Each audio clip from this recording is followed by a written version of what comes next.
All right, everyone. I'm excited to be here because in my research, this is actually the subject matter that I started out researching, was the correlation between the Jaredites and the Serpents. And in the process of that, I came across the whole boatload of information, pun intended, that became the last presentation I made here, which is on did Joseph of Egypt interact with the Jaredites? And in that process, we found a lot of evidences that hint to that fact, that there was some kind of transoceanic contact that took place between Egypt, Manoah, and Mesoamerica, the Jaredites. The Jaredite scriptures hint to it when we layer the historical factors of what's going on in the Old World and the New World. So this presentation is about drawing the parallels between, demonstrating what is in the scriptures that the Jaredites have recorded, and then the context of serpents. In a previous presentation, we covered the connections between Joseph of Egypt and the Jaredite or Olmec culture of Mesoamerica. It appears that the Jaredites may have played an important part in Egypt surviving the 7 years of lean. A critical component to that Atlantic Ocean connection is the Mediterranean-based Minoan culture, that is the seafaring culture that thrived from about 3000 BC until around 1400 BC, when it began to be overshadowed by the seafaring cultures of Mycenae and the Phoenicians. At the height of Minoan influence during the 17th century BC, it appears that there is a strong connection between Manoah and Egypt, as illustrated in murals found in both Minoan and Egyptian palaces. The murals I'm going to get ready to show you are from the city of Akrotiri, located in Santorini. This is the southern part of the Aegean Sea. This is the island of Crete that the Minoans operate off primarily, but Santorini is one of the Minoan islands.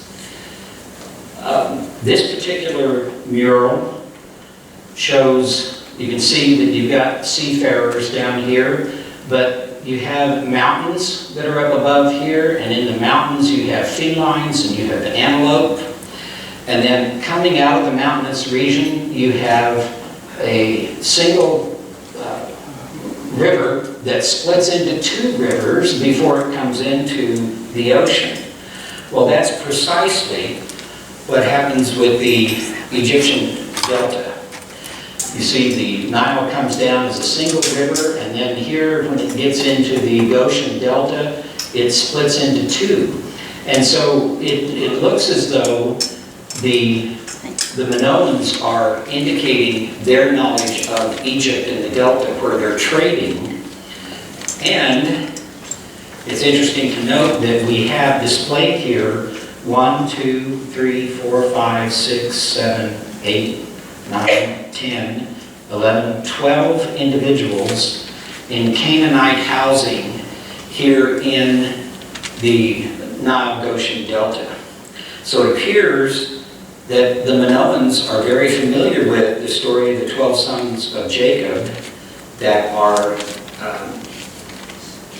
inhabiting and doing trade out of the Nile Goshen Delta.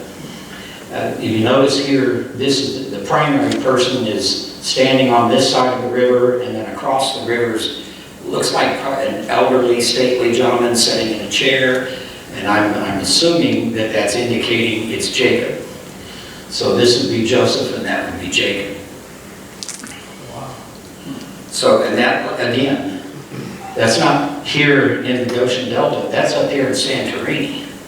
Well, likewise, there are murals here in Avaris, in the Goshen Delta, that are Minoan, and it has the practice of what they call bow leaping that's being illustrated.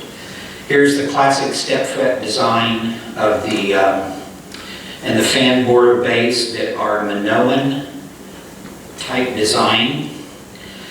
And we see here there's the bulls and these people that are hanging on for dear life trying to wrestle these bulls down, right? But I believe that this is something else. It's not just talking about the Minoans. We're actually getting here, what you're looking at is like a 2 millennia BC chronological timeline, like a bar graph. When we get done with it, you're going to see it. That's actually telling us a timeline and a chronology of events and how they happened. Now, the first thing to note is that this reads from left to right. And here we see this bull is at rest. I believe that the bull is representing nature and humanity's relationship with nature.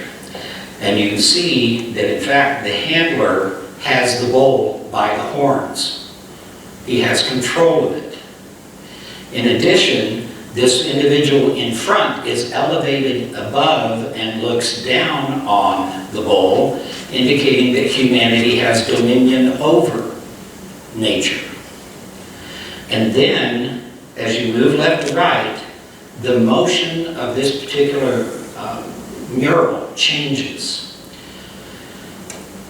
There is a marker that runs from here on the base all the way up to the top, and it looks like there are palm leaves up here.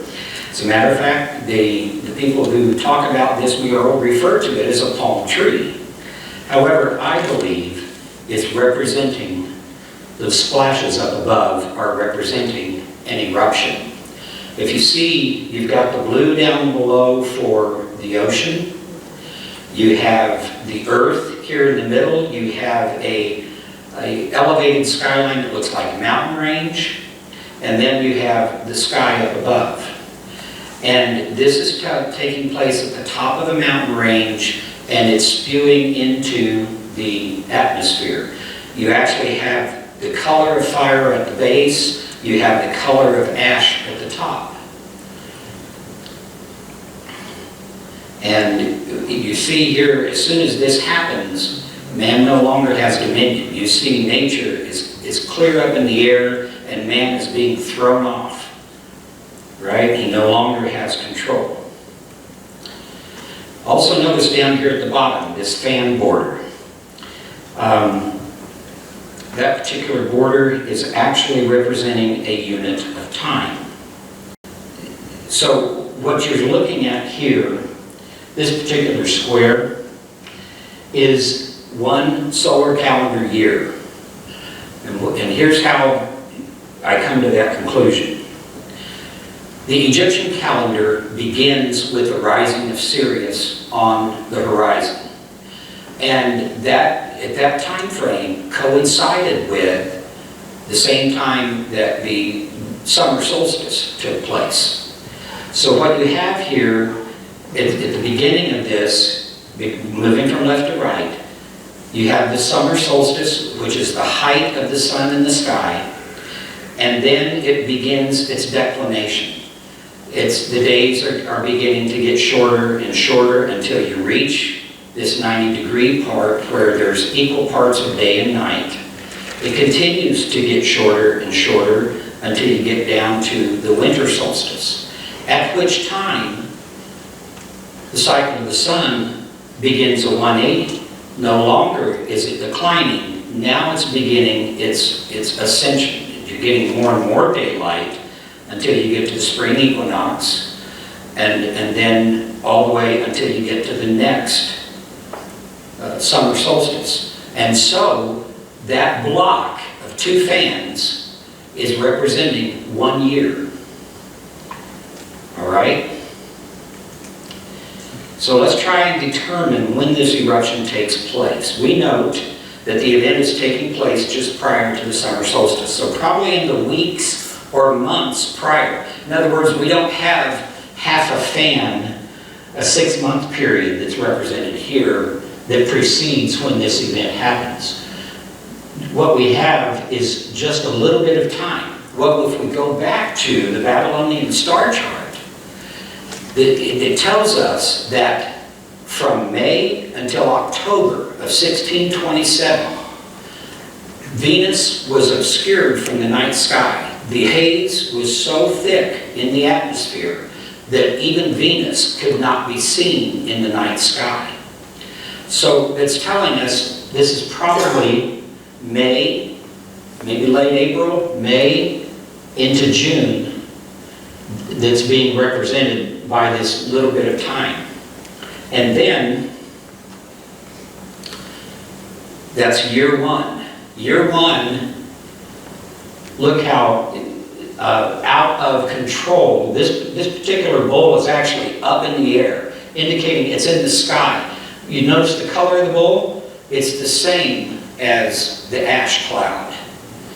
And so it's indicating that the ash is up in the night, or in the sky. That goes on for 2 years. They have 2 years of having their atmosphere obscured by this ash and debris that's in the atmosphere. And then we get into the third year. Now, this bull is not elevated up in the sky. He's down in the earth, but he's brown. And I think what they're telling us is the obscuring of the sky was so long that the vegetation is now turning brown. Things are not growing. Wow. The vegetation is turning brown. That goes in through half of the fourth year, 3.5 years in, and right about here, as we're going from the summer solstice to the from the winter solstice, this would be the springtime, into the summer. Now something's kicking back up into the atmosphere again. He's back up into the sky, but it's brown. What do you think that might be? What happened in the 1930s in the Americas when they... Dust Bowl. When they took all the vegetation and cut it up for farmland, right? And it created a dust bowl. All that dirt got loosened, and when the winds came in, everything went up in the sky. And I think that's what they're telling us. That for a period of at least 1.5 years, going into the 5th year, the atmosphere is they're having issues with dust bowls.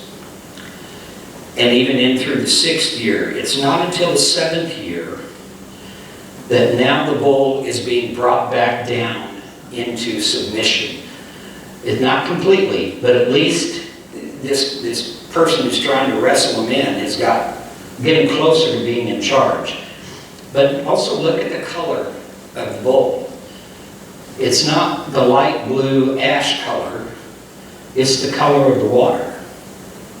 It's indicating that the rains have returned.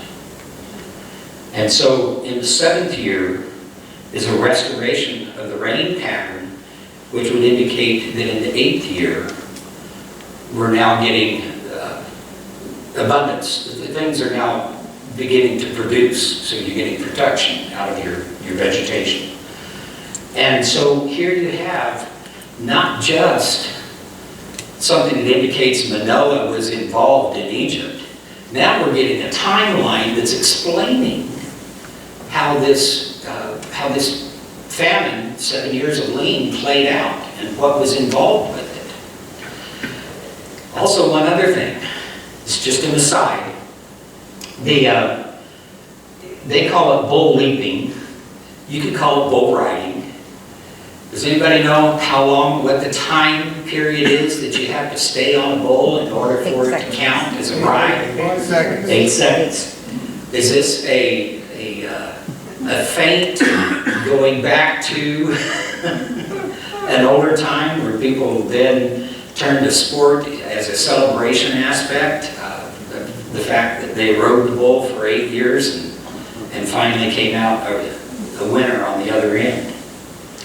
Anyway, for these foreign concepts to be illustrated in palatial artwork is a solid indication of cultural relationships and common purposes. In essence, they are memorializing how these two nations worked together to overcome the disasters of nature and preserve humanity. That statement is a huge statement. Nations working together, providing whatever they could, what was their strong point, and making the world better for everyone who's involved, right? So additionally, there seems to be a symbolic relationship embedded in both Minoan and Egyptian artwork. The central deity in the Minoan culture is said to be the snake goddess.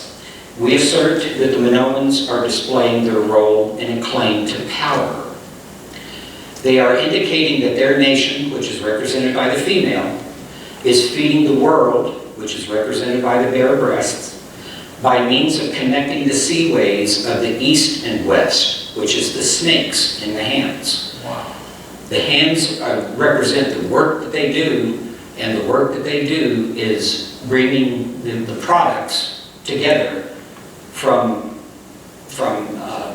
location to location, right? Manoah, therefore, is known as the snake nation because of their seafaring abilities. They slither upon the water and deliver goods from tributary to tributary. And note that the animal that is seated on the top of the head is a feline. This implies that the feline nation of Egypt is at the head of it all. This symbolic concept is confirmed by the use of the snake Apep in Egyptian symbolism. Beginning around 1600 BC, which is the 14th dynasty, Apep is seen as a friend to Egypt, helpful and assisting its prosperity.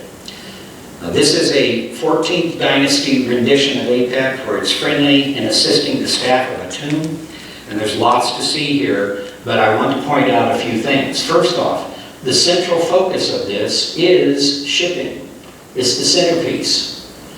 And in this, built upon this shipping is this doorway whose framework is the serpent. So shipping is the doorway for these two to interact with one another. You have an agent of Egypt with a staff of authority who's interacting with a representative of the serpents.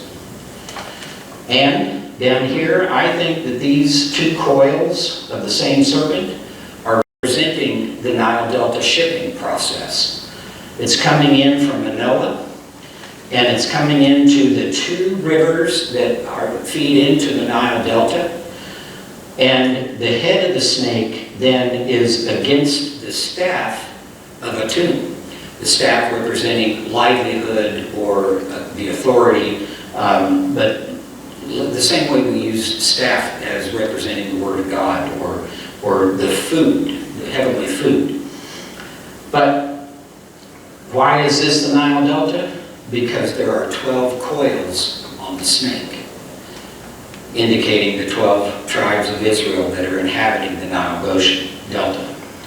By the time you get to the 20th dynasty, Apep is illustrated as a power that had to be destroyed. This seems to coincide with Egypt's invasion of Byblos and Sidon. So if this is the Nile, and this is the Nile-Goshen Delta with its tributaries, the serpent is blocking the feline. The feline would be the authorities of Egypt. The serpent is blocking the feline from access to this. And so the feline's had it. He takes his right power paw and pushes down on the head. He takes his left paw and with a knife he severs the head. So this is their invasion, I believe, Egypt's invasion of Byblos and Sidon to regain power and control over the shipping industry that's coming out of Egypt. During the 12th dynasty, when Joseph is in power, the serpent Apep is friendly to Egypt. It appears that Joseph had engendered good relations with Manoah and was utilizing their sea power to enhance Egypt's goal of surviving the 7 years of lean. It seems that Joseph was leveraging the Minoan seafaring routes in the Atlantic in order to supplement Egypt's demand for grain and livestock during the 7 years of lean. This was so successful that Egypt became a regional broker for grain commodities. We assert that the Minoan seafarers made their way to the Gulf of America region and engaged in significant trade with the old men, or the Jaredites is how we would interpret that. This is reflected in the Book of Mormon when King Emer reports on the richness of the culture and provides a detailed list of their commodities. So here's his description, and it's the first time we get a list of their commodities and the things that the Jaredites worked with, right? So he says, in the space of 62 years they had become exceeding strong, insomuch that they became exceeding rich, having all manner of fruit and grain, and silks, and a fine linen, and gold, and silver, and precious things, and also all manner of cattle, oxen, cows, sheep, swine, goats, and many other kinds of animals that were useful for the food of men. Now let me stop there. What are the two things that Pharaoh saw withering in his dream? And corn, cattle and wheat. Wheat and cattle, yeah. And here we have the fruit and grain, and the first two things listed. I believe the silks, fine linen, gold, and silver, that was payment that the Jaredites were receiving for what they were producing. And they had cattle, oxen, cows, sheep, goats, which are all useful for the food of man. Why would he mention food of man there? Except that that was the reason for the export that was going on. He was providing food as an export. Now here's an interesting one. They also had horses and asses, and there were elephants and curulams and kumams, all of which were useful unto man, and more especially the elephants and curulams and kumams. And I believe that list of 5, the horses, asses, elephants, curulams, and kumams, is what Joseph provided them so that they could clear the land and bring the produce more efficiently down to the ships at the shoreline. The curulams and kumams, I believe, are the Bactrim and the dromedary camel, your single hump and your 2 hump camels. Just my opinion, but that's something that Joseph would have been able to provide that would have assisted in that. So, having made all of that as kind of an overview of what we had brought out last time, for this presentation, what's important for us to consider at this point is that ancient seafaring cultures strongly identify with the symbol of the serpent. Why? Because the image of the serpent teaches object lessons on the life of the mariner. Number 1, the riverways mariners traverse where they harvest the goods undulate back and forth like the movement of a snake. The technique for using wind sails to propel watercraft on the seas requires a series of sail adjustments that create a zigzag pathway through the water like a snake. Wow. And the delivery of products to the end user is done where the recipient is unaware of the origin. The true movement of product from harvest to delivery is undetectable, like the stealth action of a snake. All of these sailing features are powerful seafaring symbols of the snake that have lasted for millennia. Therefore, while the image of the snake originated with the seafaring powers developed by the Minoans, we submit that the serpent imagery evolved to become the identity of all mariners involved in oceanic merchant delivery. An example of snake imagery in Mediterranean folklore is the Greek goddess Medusa. I believe that Joseph Campbell was correct in stating that the legend of Medusa is memorializing a story of how seafaring powers began and evolved. In the following slide, notice how an ancient portrayal of Medusa, and early on she's referred to as Gorgon, but it has snake fangs and wavy hair like the undulations of a snake or the waves of the sea. And here it is. You'll notice first off in the mouth, there's fangs, both upper and lower teeth. There's the extension of the tongue, in the same way that a snake would do that. The eyes are fixed. There's a hard ridge on the eyebrows. That is not a human nose being illustrated here. It's a projected nose like a snake would have. And then here in the hairline are the waves of the sea or the motion of the snake. So through the legend, we can understand that Medusa's power over others is the ability to turn them to stone. In other words, remove their ability to stay afloat by turning them into an anchor. This turn to stone transformation took place when the individual snakes on the head were able to focus their gaze upon a single enemy. This was accomplished when the singular powers over the numerous river systems focus in purpose to effect a unified outcome and thereby remove a potential threat to the system. So in other words, if someone decides to go rogue and independently push his own wares, he was effectively shunned and would not be allowed a port to offload, nor a broker to purchase his product. And in essence, he's dead in the water, so to speak. And yeah, pun intended. This is the very definition of a cabal, or a council of individual separate interests who enter into agreement to secure control of an industry. Hence, the Minoans controlled the seafaring industry by controlling the secrets of navigating the trade routes. And they had control of the port masters, where everybody came in. The Greek legend of Medusa documents how the Minoan cabal was overtaken by the Greeks, in that Perseus beheads Medusa and uses it against his enemies. He then gives the head to the war goddess Athena to place on her shield. This infers that the Greeks took over the power of the seafaring cabal and used it to thwart the power of their rivals. Now, this is the shield of Athena. You see there the head of Medusa and all the serpent tails that are on it, but there's only 2 serpent heads, which is indicating to us that there are only 2 primary serpent powers or seafaring powers. And at the time that this was taking place, it would have been Mycenae and Phoenicia. Additionally, Pythia is the name of an Apollo priestess who was consulted about establishing a Greek port at the North African city of Cyrene. The question arises, is Priestess Pythia symbolic for the Greek industrial council that controls all seafaring traffic? In other words, whoever's coming up with this idea would need to get the blessing of the people who are in charge of all the shipping. And I believe that may be represented in the mythology through Pythia. The name Pythia shares the root word for one of the largest serpents, the python. Again, it is serpent imagery for seafaring.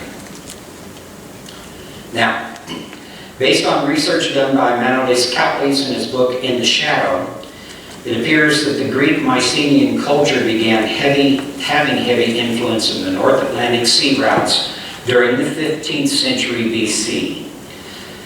And this is determined by the fact that most of the names used for early settlements on the North Sea are rooted in the Greek language. This infers that the Mycenaeans began working with the Minoans in colonizing the regions of the North Atlantic. This co-op between Minoa and Mycenae may have begun as early as the 17th century BC, with Minoa needing to expand their fleets to supply Egypt and thereby utilizing the Mycenaean seafarers to keep up with the demand.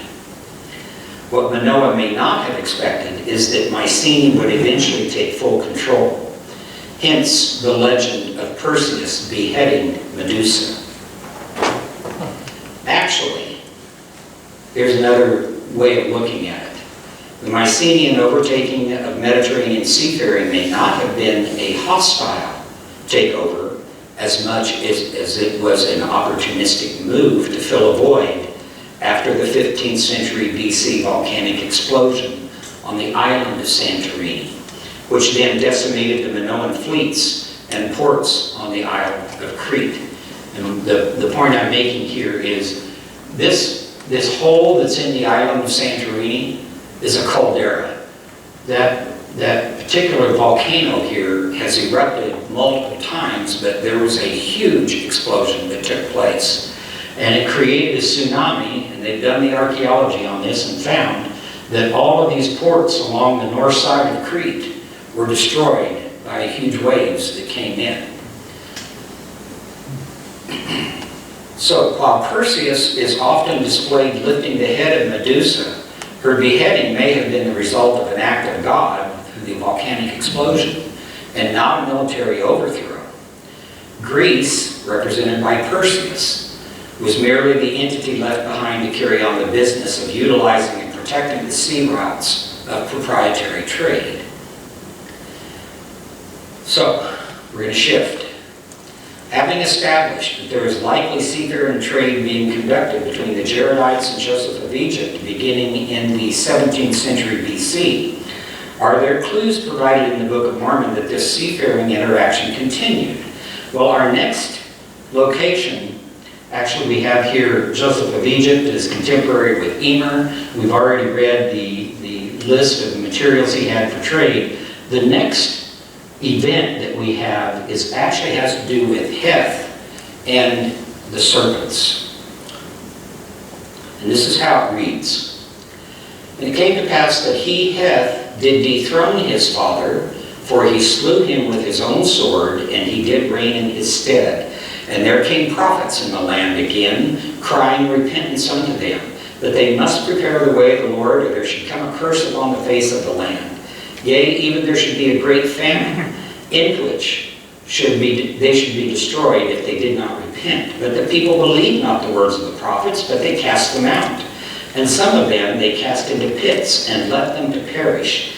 And it came to pass that they did all these things according to the commandment of the king Heth. And it came to pass that there began to be a great dearth upon the land, and the inhabitants began to be destroyed exceeding fast because of the dearth, for there was no rain upon the face of the earth. And there came forth poisonous serpents also upon the face of the land, and did poison many people. And it came to pass that their flocks began to flee before the poisonous serpents towards the land southward, which was called by the Nephites Zarahemla. And it came to pass that there were many of them which did perish by the way. Nevertheless, there were some which fled to the land southward. And it came to pass that the Lord did cause the serpents that they should pursue them no more, but that they should hedge up the way, that the people could not pass, that whoso should attempt to pass might fall by the poisonous serpents. It came to pass that the people did follow the course of the beast, and did devour the carcasses of them which fell by the way, until they had devoured them all. And now the people saw that they must perish. They began to repent of their iniquities and cry unto the Lord. And it came to pass that when they had humbled themselves sufficiently before the Lord, he did send rain upon the face of the earth. And the people began to revive again, and there began to be fruit in the north countries and all the countries around about. Now, the information about the poisonous serpents is interesting. There are no mention of serpent bites. Only that the serpents are poisonous, that the serpents forced the herds of animals to the land southward, and then the serpents would not allow the people to have access to the animal herds. These behaviors sound more like the actions of people, not of reptiles. The question then arises, what if these are not reptiles, but are instead people who identify as serpents? What if these are seafarers that have always been referred to as the people of the serpent culture? So, we're going to take this passage, and anywhere that the scripture says serpents, we're going to insert mariners. And there came forth poisonous mariners also upon the face of the land, and did poison many people. And it came to pass that their flocks began to flee before the poisonous mariners towards the land southward. And it came to pass that there were many of them which did perish by the way. Nevertheless, there were some which fled to the land southward. And it came to pass that the Lord did cause the mariners that they should pursue them no more, but that they should hedge up the way, that the people could not pass, that whoso should attempt to pass might fall by the mariners. Now, I'm not wanting to rewrite scripture. That's not my point. My point is We have always taken the scripture literally about serpents, and that might be our bad. What may be represented here is serpents as in a culture of people. So let's move on to this. This version of serpent people may make sense because of the context of how this occurs. The people of Heth had turned away from God, and God was trying to bring them back. First, he sends the prophets to warn the people, but they were rejected, and some of the prophets were killed. Then God holds back the rain and creates drought conditions, which brings a dearth or sickness upon the land, but the people do not respond. Then God allows their land to be invaded by serpent mariners. Why? Because the promise is that those who do not follow God will be swept off the land of promise. The people were about to be removed by invaders, but the invaders are serpent mariners, not serpent reptiles. Because the Book of Mormon records that migrations occurred in times of cultural upheaval, what might be happening in the world at the time of Heth? Well, we go back here and we see that during the time of Heth, and when the serpents are coming into the land, the island of Santorini has a huge explosion, and we talked about that, the fact that we have a tsunami there at the island of Crete. And then it's also the Exodus that's happening. And 40 years later, the Israelites are crossing the River Jordan and taking over the land of Canaan. Note that the serpent invasion is happening at the same time of the volcanic explosion. The explosion created a tsunami and destroyed the north ports, or the Minoans port cities on the north side of the island of Crete. We've taken a look at that. By the way, it has been suggested that this explosion was also the initiating of the chain of events that became the plagues of Egypt, and that the explosions of ash, the tsunamis, and resulting aftershocks were God's method of working through nature and to effect the miracles that became associated with the Exodus. This is happening at the same time that Egypt is reeling from the plagues, the Exodus, and the loss of a worker class, which is followed by the Hebrew invasion of Canaanite cities 40 years later. All of these events are creating huge cultural shifts in the Mediterranean region. This means the Minoan culture economic engine is decimated. The Egyptian culture is experiencing a major restructure, and the Canaanite culture is falling apart. What happens in times of disaster that cause social upheaval? Mass migrations. And realize the Jaredites are only in the Americas because of the mass migration that was happening out of the Tower of Babel and the confusion of the languages, right? The Nephites and the Mulekites are only in the Americas because Jerusalem was being sacked and sieged by Nebuchadnezzar. So these things happen. So this leaves the Phoenicians and the Mycenaeans as the most capable seafaring cultures in the Mediterranean. It could be that these seafarers focused on servicing the Minoan trade routes in the Mediterranean and offered to help the refugees, but only to the extent that they agree to relocate them, not take them in. They know too much. They're going to be a problem to their society. Additionally, within a few years, Egyptian and Canaanite refugees are looking for a place that provides safety for families. Again, the Phoenicians and Mycenaeans are able to provide passage. Hence, the Olmec region potentially has a very large group of refugees who are looking to start anew. But when these refugees arrive in the New World, there is already famine in the land. Now, about that, two questions, all right? Did the ash cloud and atmospheric blanket from the explosion of Santorini contribute to the dearth that came upon the Jaredite lands at the time of Heth? We've already seen how the Mount Aniachuk explosion in the Alaska Aleutians impacted all of Europe, and that went on and created 7 years of lean. So did the eruption of Santorini and the material that was ejected into the atmosphere actually contribute to the dearth upon the land here in the Americas? And the second one, Did this dearth upon the Jaredite lands during the time of Heth wipe out whatever elephants and camels might have still been in the Americas from the time of Emer? Hence why we don't find those particular species in the Americas once the Nephites arrive. So if the serpent mariners arrive during a famine, what do people of desperation do to ensure their survival? They take desperate measures, perhaps something like stealing herds and taking them to a wilderness area that is defensible. The Grijalva River system makes an excellent defensible barrier for someone to monitor and prevent others from entering into the southern region. So this is a map that shows the Grijalva River as it is today. However, I'm going to submit to you and work off of my particular theory, which is that's not what it was before the Great Destruction. Before the Great Destruction, the Grijalva and the Tonalá were not two separate rivers. It was actually one river system. So, notice how when we put the Grijalva River here on this trade map, that's an Olmec trade map, how everything east of the Grijalva River is not considered to be populated by the Olmec. Nothing east of this river system interferes with the Olmec trade system.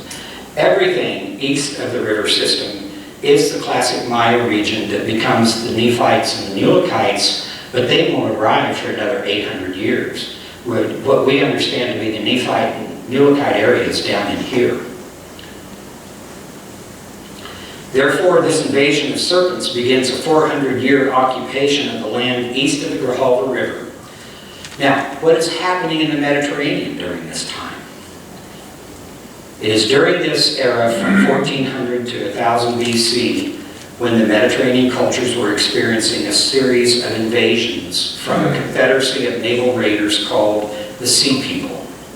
Most of those incursions occur around 1200 BC. But I'm showing you this real quick. This is about the same time frame, right around the 1200, 1300 BC time frame, when the Celts are starting to develop here in the, it's the Hungary, Austria, Switzerland region of the central part of Europe. And that's where they actually, most of us think of Celts and we think Scottish and Irish, and, you know, that kind of thing. That's not where they originated. They originated here. And then they migrated south to Turkey, and they migrated up here, especially into the, I don't know the region I would call it, but it's France, and then across the channel and up into the British Isles. But I'm giving you that as a background because this is the actual invasion map of the Sea Peoples.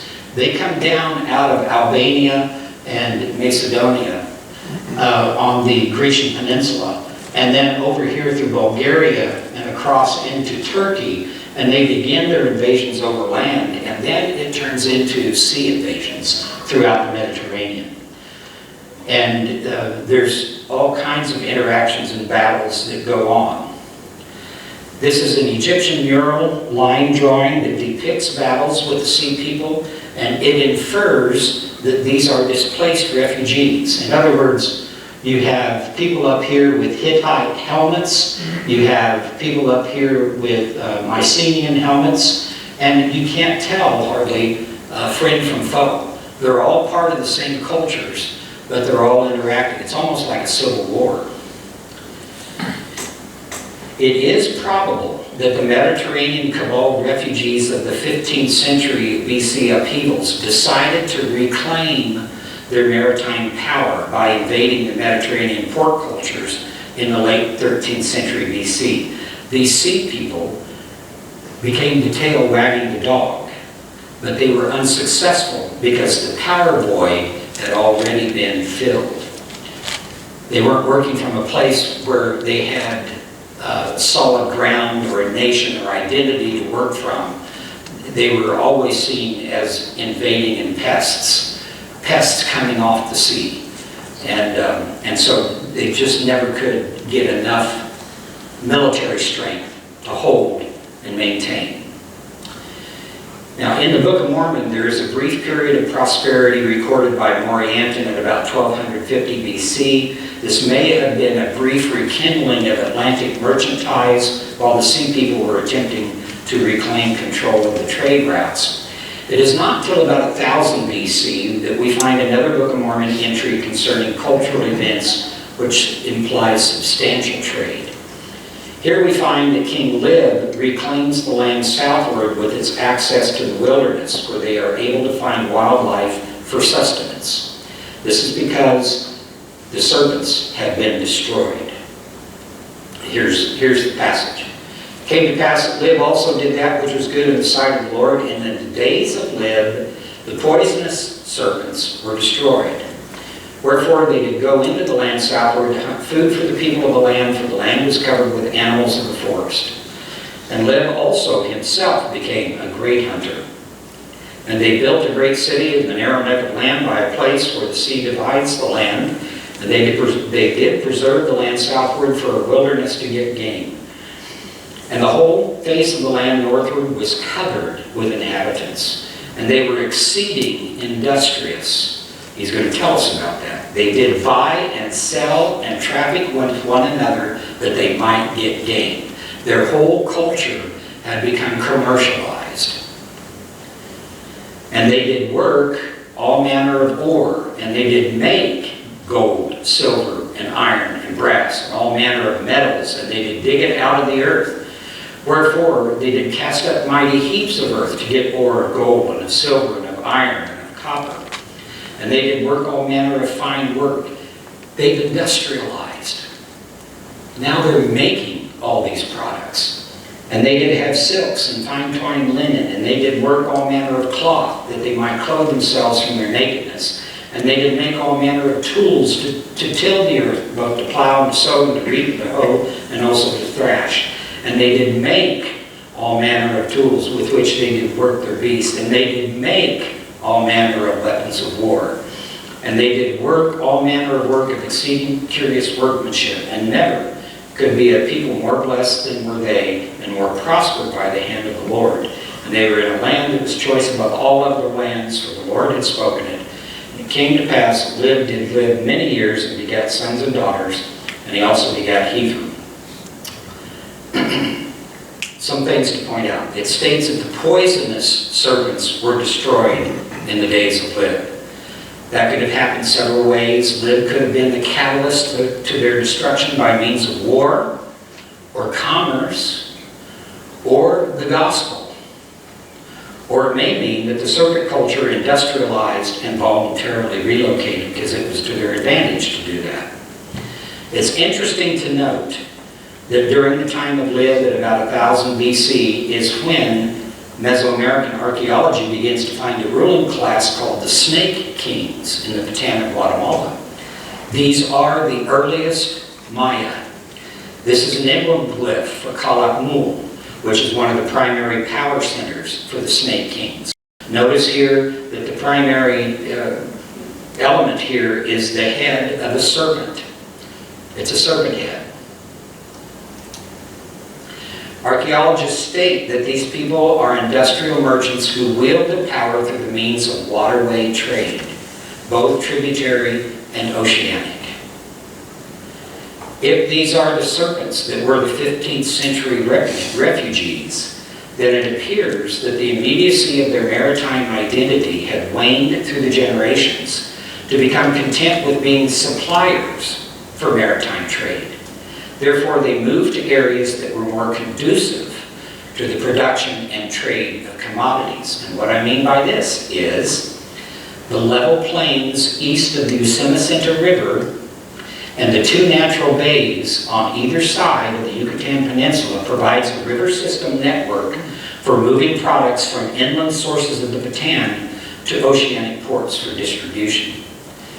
You see how if they moved out from this area over here, now they've gone from 200 miles of coastline to over 1,000 miles of coastline. They've got two bays that they can work out of. They've got river systems that come from the center part here and flow over to the bays. The Yucatan doesn't have rivers up here, but the base of the Yucatan does. And that's where they're concentrating. Whatever the motivation may have been for the snake culture to move, it appears that it was during Lib's reign that they completely vacated the area between the Ucayali and Grijalva rivers and concentrated eastward in the Peten of Guatemala and southern portions of the Yucatan.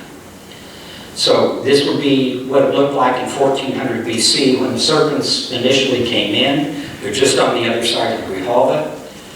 But here is where we find archaeologically things are in 1000 BC. The Snake Kings are starting to develop here in this region, but we still have the Olmec and Jaredites, who we understand to be the Jaredites, over on the other side of the Grijalva. Once Lib was able to reclaim the land southward because the poisonous serpents had been destroyed, the Book of Mormon records that Lib built a city next to where the sea divides the land. And we believe the city that Lib built is La Venta. And here it is, right on, just on the other side of the Grijalva. Once he pushed the serpents out of that region, he marked his territory. We're building a city right here. We're on the other side of the Grijalva River. And it's interesting because it is here at La Venta that we find archaeological evidence indicating it was Lib who was instrumental in defeating the serpents. The La Venta stela found at La Venta Park in Villahermosa shows an Olmec king struggling with a larger-than-life sea reptile. Here's the reptile, but he has a fin. He's a sea reptile. Okay? And here's Lib. The king has a fish tail on his crown. And according to Neil, Lib is a Mayan word for fish.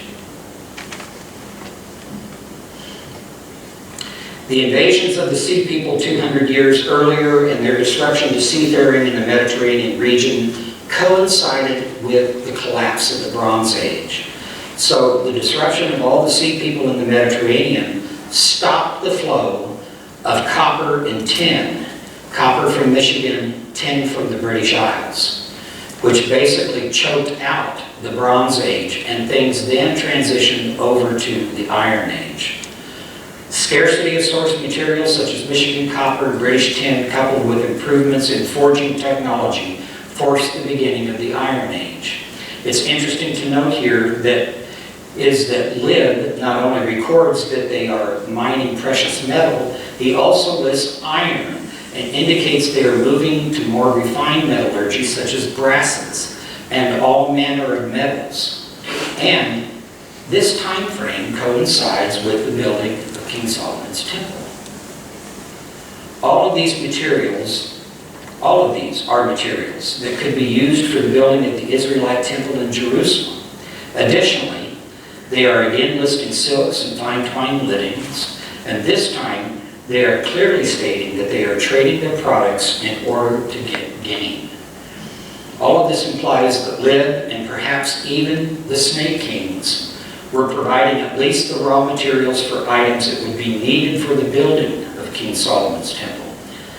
Hiram, king of Tyre, assisted Solomon in the temple building process. Hiram was king of the Mediterranean port city, Tyre, that was providing construction materials for the Israelite temple.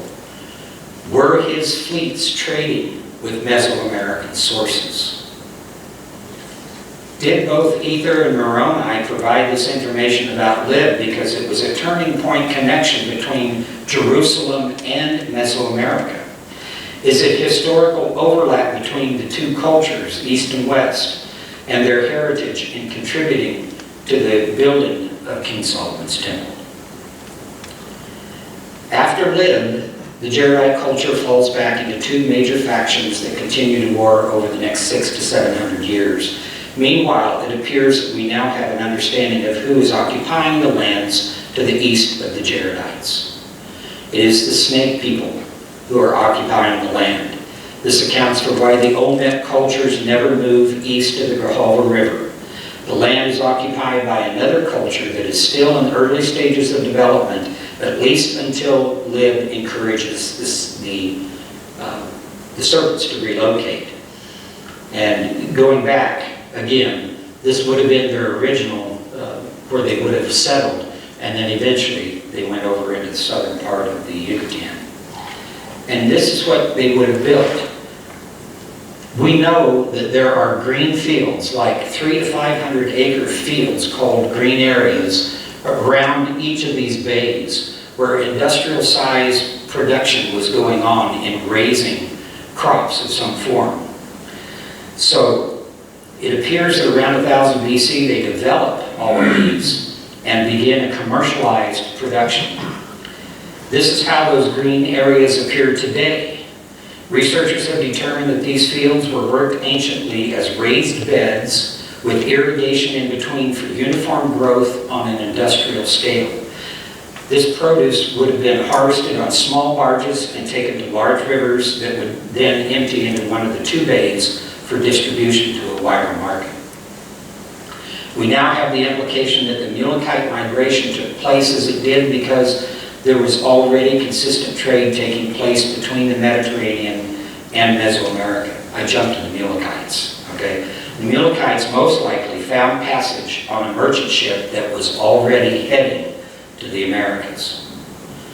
Why is the primary river of Zarahemla called the Sidon? In my opinion, it is because the primary shipping destination for trade out of the Mesoamerican interior was the Mediterranean port of Sidon. The bulk of the cargo ships in the Americas were contracted or sponsored by interests doing business from the port of Sidon. While there is no direct information provided in the Book of Mormon concerning the larger cultural context or landscape of the Mesoamerican region, when we take the Jaredite, Mulekite, and Nephite timeline and overlay the archaeological timeline and then factor in the global event timeline, a more comprehensive picture comes into focus. And this is not all. There is more information yet to come in our next presentation as we explore the impact of the Nephite and Mulekite migrations on Mesoamerican development. The important thing is, by taking this understanding that the Serpents is a symbolic aspect of a people who come in, all of a sudden everything in the archaeological record starts falling into place. And it's amazing. And it's telling us who those serpent people are. So that's my presentation for the day. I'm sorry for the delay. Yes.